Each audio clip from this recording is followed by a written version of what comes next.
automating Salesforce data operations with XL connector flows. XL connector flows help you automate practically any data operation you can think of, and in this tutorial, we'll show you how to set one up.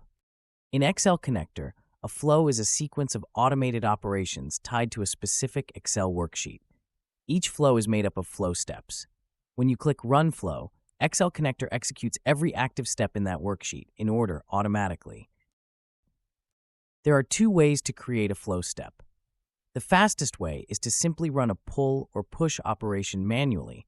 XL connector will automatically create a flow step for you with all the column mappings already set up.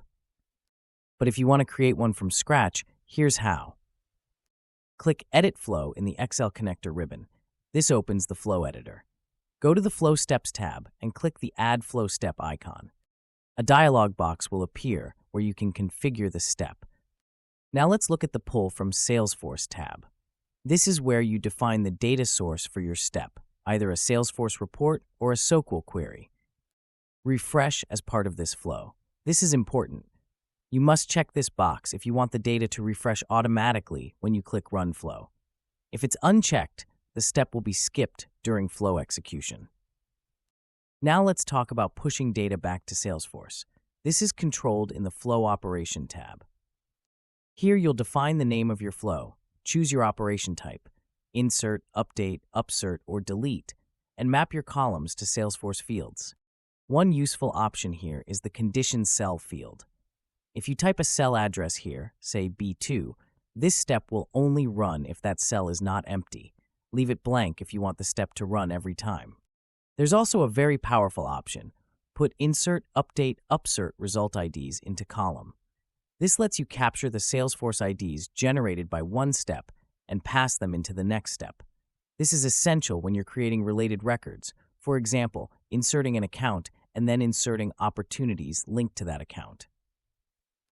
Beyond data operations, you can also add a VBA macro as a flow step. If you don't configure anything under pull or push, XL connector will just run the macro.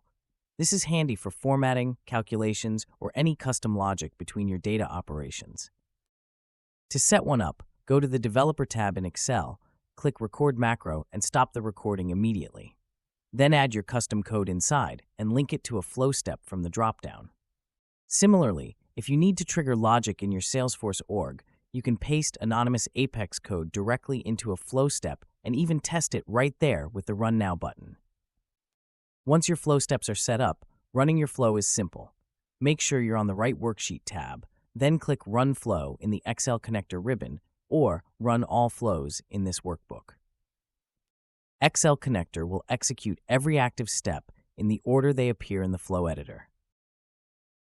Watch all XL connector tutorial videos to unlock the full potential of your data management.